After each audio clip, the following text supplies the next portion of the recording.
अमेरिकी डॉलर 4 दिन की रैली के बाद अचानक जो है वो कमजोर पड़ गया है। वजह है फेडरल रिजर्व की स्वतंत्रता पर उठ रहे बड़े सवाल, जो कि निवेशकों में कई बेचैनी का कारण बन गए हैं। फेड चेयर जेरोम पॉवेल पर कथित क्रिमिनल जांच की रिपोर्ट ने माहौल को और ज्यादा गर्म कर दिया है।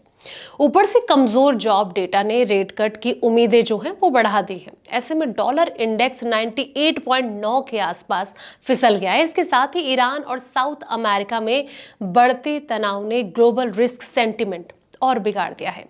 डॉलर की गिरावट से रुपए को सहारा मिलेगा या फिर नहीं, यही आज का सबसे बड़ा सवाल है। चलिए जानते हैं। नमस्कार, मैं हूं आपके साथ संध्या बिस्ट और आप देख रहे हैं द इकोनॉमिक टाइम्स हिंदी। अमेरिकी डॉलर की मजबूती पर फिलहाल ब्रेक लग गया है। लगातार 4 दिन की रैली के बाद डॉलर इंडेक्स फिसलकर 98.9 के पास आ गया है। निवेशकों की घबराहट की सबसे बड़ी वजह है कि फेडरल रिजर्व की स्वतंत्रता को लेकर उठ रही चिंताएं। बीते 24 घंटे में ऐसी रिपोर्ट सामने आई हैं जिनमें दावा किया गया है कि फेड चेयर जेरोम पॉवेल पर क्रिमिनल जांच शुरू हुई है।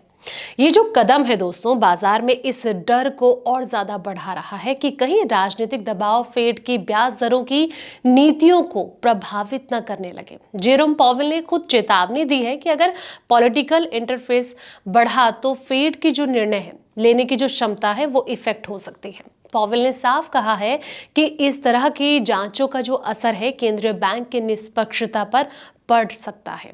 उनका ये भी बयान बाजार में और भी अस्थिर में आया है क्योंकि फेड की स्वतंत्रता पर कभी इतने सवाल नहीं उठे थे। दूसरी तरफ अमेरिका का latest non farm payroll data उम्मीद से कमजोर आया है। जब मार्केट में नरमी दिखाती है तो इस डेटा ने निवेशकों में ये धारणा और मजबूत कर दी है कि फेड इस साल और रेट कट कर सकता है।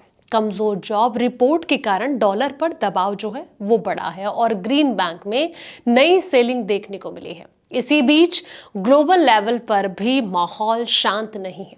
ईरान में बढ़ता भू राजनीतिक तनाव और साउथ अमेरिका के कई हिस्सों में राजनीतिक अस्थिरता ने निवेशकों का रिस्क लेने का जो मूड है वो कम कर दिया है। जब भी ग्लोबल अनिश्चितता यानी कि अनसर्टिनिटी बढ़ती है तो निवेशक सेफ हेवन एसेट की तरफ भागना शुरू करते हैं। ऐसे में डॉलर कमजोर और गोल्ड जैसी संपत्तियां मजबूत दिखती हैं। निवेशक इस वक्त बड़ी ही अनिश्चित स्थिति का सामना कर रहे हैं। एक तरफ पॉलिटिकल प्रेशर का डर, वहीं दूसरी तरफ जो है कमजोर इकोनॉमी डेटा और तीसरी तरफ जियोपॉलिटिकल टेंशन। इस कॉम्बिनेशन ने डॉलर की रैली जो है वो तोड़ कर रख दी है और आगे भी बाजार में उतार चढ़ाव जारी रहने की संभावना है। इसको लेकर आपको क्या लगता है, कमेंट सेक्शन में अपनी राय जरूर दें। फिलहाल दोस्तों इस वीडियो में इतना ही। ऐसे तमाम वीडियोस के लिए आप देखते रहें द इकोनॉमिक टाइम्स हिंदी।